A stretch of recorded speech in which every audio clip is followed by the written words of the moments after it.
ډیرو محترم مسلمانانو، نن یو بهترینه وظیفه، ډیره زیاته معززه، مجربه، پاورفل وظیفه ده د حاجاتو دپاره، د مشکلاتو پوره کېدو دپاره، د غمونو ختمېدو دپاره. د الله جل شانه نوم یا عزیزو ډیر زیات غالب کوونکی ذات، عزیز ډیر زیات زورور ذات، د هغې رب نوم دی محترمو چې حقیقت کې هغه ډیر زیات طاقتور ذات دی. د هغې طاقت اندازه محترمو موږ نشو لګولی چې د الله تعالی څومره طاقت دی. موږ ته خو د یو ملک او د بل ملک د طاقت پته وي چې هغه موږ ګورو په موبایلو کې، لیکن نن د هغې رب، هغې کریم ذات چې هغه د ټولو نه زیات طاقتور ذات دی. موږ وایو که نه فلانکې ملک سوپر پاور دی، فلانکې سوپر پاور دی. محترمو دا سوپر پاور نه دی، دا الله تعالی د ټولو نه زیات سوپر پاور ذات دی، د ټولو نه زیات طاقتور ذات د الله تعالی ذات دی چې د هغې سره هیڅ یو څیز مقابله نشي کولی. د الله تعالی مخې له هیڅ شی نشي ورتلی. محترمو نو ستاسو چې کوم حاجات دي هغه د الله تعالی په نزد باندې ډیر معمولي حیثیت لري، یعنی د الله تعالی پوره کول د هغې الله تعالی دغه حاجت په سکندونو کې پوره کولی شي، بلکې د سکند د نیمې حصې د نیمې یعنی د سترګو د رف نه هم زر پوره کولی شي. محترمو سکند کې خو بیا هم دونه وخت لګي چې ټک وکړي ګینټه، لیکن ستاسو حاجت پوره کولو کې د الله تعالی بیخي وخت نه لګي. خو دې کې محترمو اصل خبره دا ده چې د انسان مصلحت ته الله تعالی ګوري.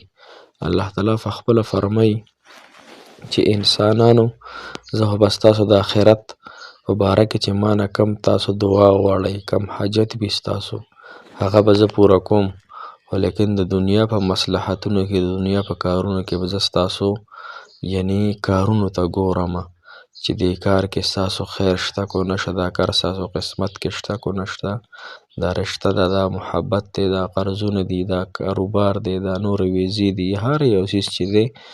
نو موږ محترمو د الله تعالی زموږ مصلحت ته ګوري. زموږ په قسمت کې دا کار وي نو الله تعالی هغې له یعنی بنیاد ورکړي، هغه کار الله تعالی وکړي. نو هر کله چې موږ وظایف کوو نو موږ د الله تعالی نه خیرونه غواړو. د ایمان نفس د ټولو نه غټ نعمت هغه دا دی چې الله تعالی انسان ته عافیت ورکړي، د دنیا او د آخرت خیرونه ورته ورکړي. تاسو د عافیت سوال کوئ چې الله موږ ته خیرونه راکړي، موږ ته ښې بدلې راکړي. السلام علیکم ورحمة الله وبرکاته. غیر معزز محترم و قابل قدر مسلمانان رونو خویندو او هغه مسافر او هغه زما خویندې وروڼه بیګان چې هغه مشکلاتو کې دی، الله تعالی دې ستاسو ټول مشکلات ختم کړي. الله تعالی دې تمامو تور سرو نارینه او زنانو نکاحګانې وکړي په ښکلي ترتیب سره، په ښکلي انداز سره، په هغه ځای کې کوم ځای کې چې ستاسو زړه غواړي، هغه ځای کې کوم ځای کې چې ستاسو خیر وي، هغه ځای کې د الله ستاسو رشتې وکړي، کوم ځای کې عافیت وي، تاسو ته د دنیا او د آخرت خوشحالي وي. الله تعالی دې هغه معاملې تاسو سره وفرموي. محترم مسلمانانو موږ دا دعاګانې به هر ټیم کوو ستاسو دپاره، تاسو موږ ته انشاءالله کوئ، ځکه غایب د غایب دپاره دعا الله تعالی قبلوي. تاسو ما نه پیژنئ، زه تاسو نه پیژنم، تاسو زما پته نشته، ما ته ستاسو پته نشته. بهرحال دا محبت دا د الله تعالی د خپل رضا سبب وګرځي. الله تعالی دې دا وظایف هم په خپل دربار کې قبول کړي چې ستاسو په جبه باندې د الله تعالی ذکر راشي او ستاسو څه وخت د الله تعالی په ذکر کې ولګي. دا زموږ دپاره ډیره بهترینه او د خوشحالۍ خبره ده. محترمو نن د یا عزیزو وظیفه ده. یا عزیزو یو زورور او یو غالب ذات دی، هغه الله، هغه کریم الله، هغه سخي الله. محترمو هغه به زما ستاسو مشکلات اسانوي.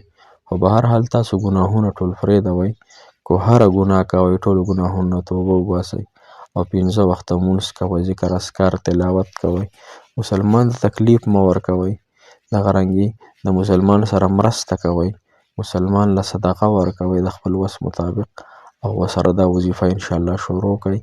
انشاءالله الله تعالی مو حاجتونه پوره کړي. دا وظیفه مولانا بجلیګر رحمهم الله هغه هم ذکر کړی چې کله یو انسان ته حاجت پیښ شي هغه د یا عزیز وظیفه کوي.